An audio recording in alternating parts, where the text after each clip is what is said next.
glass half full version is we're in the Bahamas.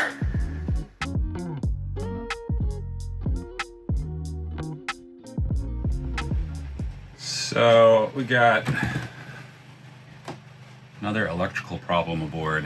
This morning, Kat walks out here and notices that the floorboards are feeling warm.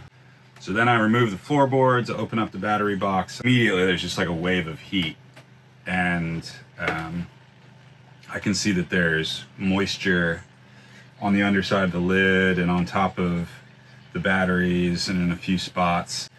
Put the temperature gun to it probably 10 minutes after shutting down the charger, and it takes a little bit of time to get the floorboards off and everything. It was still reading 180 to 188 depending on the battery, which says to me that before I shut the charger down it was probably boiling off, like over 200 degrees.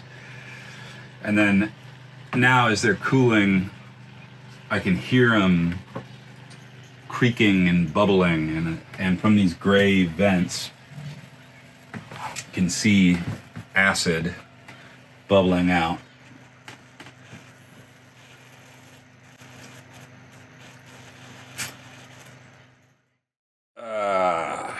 Batteries. Ever since we bought this boat, batteries have been an issue. So we showed up for the sea trial when we were thinking about purchasing the boat, and the battery charger had gone haywire and completely fried the existing batteries. Alright, a quick status update. We just went to fire up the main engine for the sea trial and nothing. So we think the engine start battery may be dead. It was overheating yesterday, so it's possible the battery charger just toasted the whole thing. We'll find out. And in the meantime, I'm paying God knows how much an hour for diesel technicians to sit around and twiddle their thumbs. So even just to do the sea trial, we had to jump start the engine, and it was a mess. But when we decided to buy the boat, we immediately had to replace the faulty battery charger and replace the entire house bank. And on a super short notice like that, we were kind of interested in lithium, but I really didn't know anything about it yet. It was outside of my technical knowledge, and we had to do it immediately. So we felt like lithium wasn't in the cards. And at the time, the next best thing were Firefly carbon foam AGMs. So it's still a lead acid battery, but it's a technology that made the batteries much more resilient towards partial discharges and recharges. Basically how cruisers tend to abuse their batteries. That kills normal flooded lead acid batteries or normal AGMs, but the Fireflies were supposed to be really pretty great in that you could beat them up, and then you could do just an aggressive restoration charge and then come right back to their full rated capacity.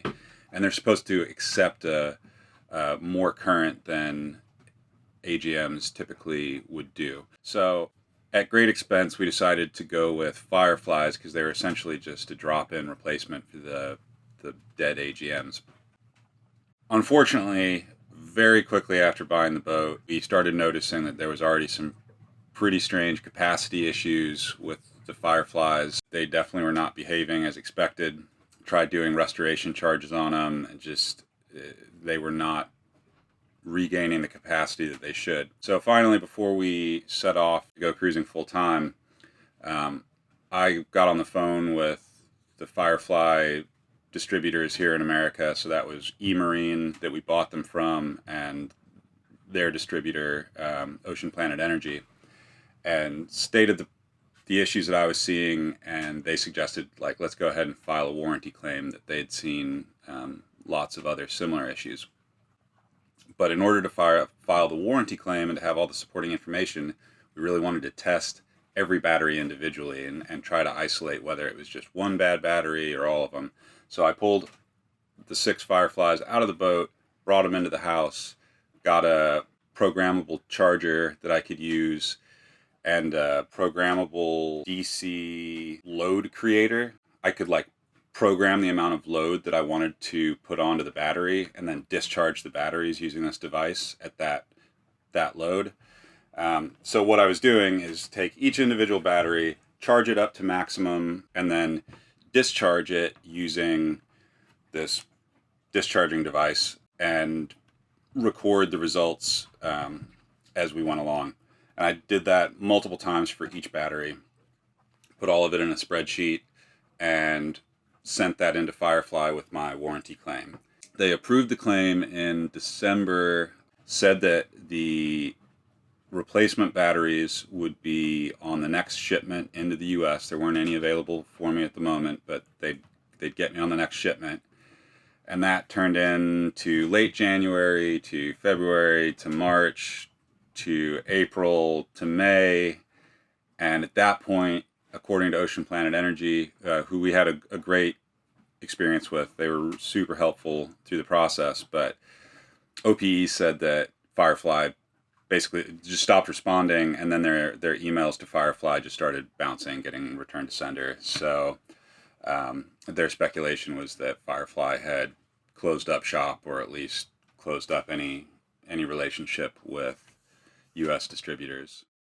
But that brings us to now. We tried to nurse these Firefly batteries with what remaining capacity there was through the cruising season, because we wanted to get the replacements, and then when that didn't pan out, we were hoping that they would last long enough for us to get our heads around a lithium replacement. But then on the sail from Florida to Nassau, the Fireflies just totally fried. What did you just learn? Batteries are dead. Like dead? Yep. As in Charlie said, don't pass 1 more amp of current through those batteries. Get them out of the boat. Don't even try. Don't try going back to Florida or anything. Deal with it in Nassau. Are they gonna blow up? Are we gonna get are they a fire hazard? He called them a very inefficient heater. He didn't. Okay. I asked if they were a safety hazard. He didn't specifically answer whether they would catch fire, but yeah, they're done. They were off gassing and running at like 200 degrees Fahrenheit and were basically about to explode. They stopped accepting the charge. The battery chargers wouldn't even charge them because the temperature sensors said, nope, don't do that. After talking with an electrician that we've worked with, he said, yeah, you need to get these things off the boat immediately. There's nothing usable left in them. So that left us in Nassau with dead batteries, and once again, put us back in a situation of having to make a decision really rapidly. So do we find another set of AGM, just regular old batteries in Nassau? Option 1. Do we try to get lithiums shipped into Nassau and do all the things that are involved with swapping to lithium, which, even though we're like pretty close, is still a fairly involved job? Or do we sail back to Florida and deal with the batteries there? All right, I'm off to go spend thousands of dollars on not the batteries that I would want to buy, but I've got 2 places to go to. One said they had AGM, deep cycle AGMs for $343. I'm skeptical. The guy that I was talking to on the phone didn't sound like he was particularly knowledgeable, so I'm going to go there first and check. But I have a feeling they're probably flooded batteries, which we can't have in this box down here. And the other place that I believe does have the batteries that we would need, $700 a piece for batteries that would cost maybe $250 or $300 at the most in the U.S. Why can't we just sail back to Florida and get batteries for cheap? We could, but it's 200 miles each way. You got to have the right weather each way. It's going to end up probably eating up. When you factor in the required weather windows to get across the Gulf Stream, it's probably going to eat up multiple weeks. Diesel, stuff you break. I mean, mileage costs money. We'd rather be out here cruising. So, I mean, there's definitely a case to be made for just going back to Florida, but to me, it's not worth the savings. And why couldn't we just ship batteries here? Yeah, again, time. It would take the time to ship the batteries from wherever they are to West Palm Beach to get loaded onto a ship, the time to sail to Nassau, the time that they would sit at the customs dock waiting to be released. Who knows how much money in terms of duties and fees and stuff, paying for a customs broker. Pretty soon we're probably like approaching the price of the batteries here, and we are sitting here for minimum a week, maybe 2 weeks, paying marina prices and not doing what we want to be doing. So you did look into shipping lithium. You found out something interesting, didn't you? Yeah, you can't ship lithium. Tropical Shipping, at least, who's like the main freight company that runs back and forth from Florida to the Bahamas and the Caribbean. On every ship, they have a maximum of 24.2 pounds of lithium batteries that they can carry. Total. Not just a single, 24-pound battery and multiple of them. That's it. So we can't ship lithium. So even if we were ready to go that route, for that we would have to go back to Florida or have a friend deliver them. I don't think that I'm in a position, both knowledge-wise and then parts-wise, to easily swap to lithium anyway. So that's a project that's just going to have to wait for another time. So option one, just slap in a new set of AGMs.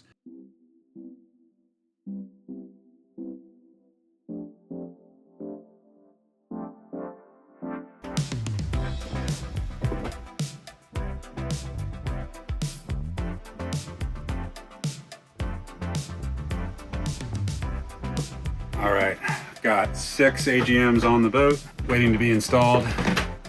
And now I'm gonna pull up the floorboards, open up the battery box, and get the old Fireflies out of here.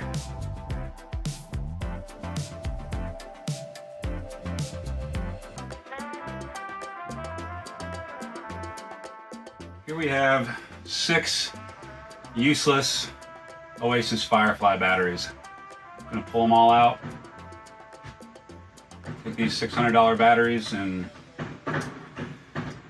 one of the guys here at the marina is going to just take them for scrap. They'll be worth about 10 bucks each. There you go. Lesson learned about companies with questionable QC histories.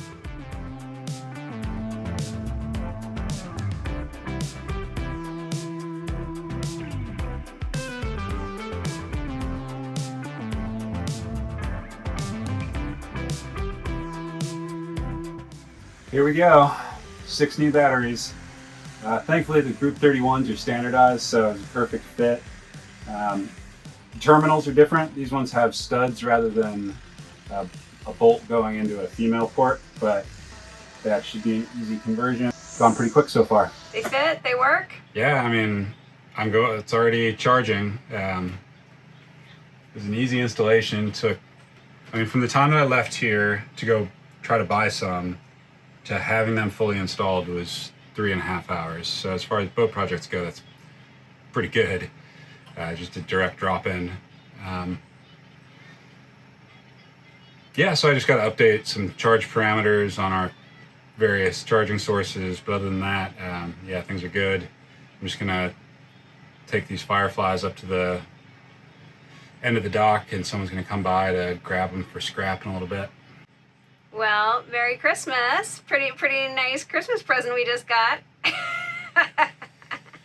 If having your batteries explode and then having to spend $4,000 on them is your idea of a good Christmas, then... You married the right gal for boat life. Yeah, I guess so.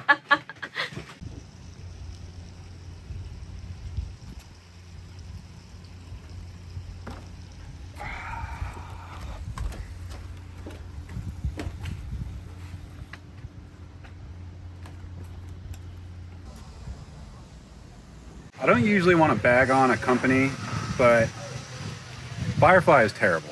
It really was a cool product. For a lot of people, they work great, but in recent years, it sounds like their quality control had just totally tanked, and there were tons of bad batches of batteries. And so it probably wasn't that all 6 of the batteries were initially bad. I think it's likely that the 2 worst ones were the original culprits, but because those were bad and in parallel and series with the rest of the bank, it just slowly ruined all of them. So you probably can't even buy Fireflies in the US anymore, so this is maybe not an issue, but if you do have the chance to buy Fireflies, don't buy them. It's probably the only company that I'll ever go out on a limb and specifically call out for sucking, but don't buy Firefly products. They will not stand behind them if there's a problem, and there's a very high likelihood that there will be a problem. We are going to switch to lithium this season. Hopefully either maybe somewhere between Puerto Rico, U.S. Virgin Islands, St. Martin, where we've got good access to shipping and parts and any professional help that we might need if we encounter any issues. So these AGMs are just a stopgap measure until we can get to a place where we've got everything we need to do the job right.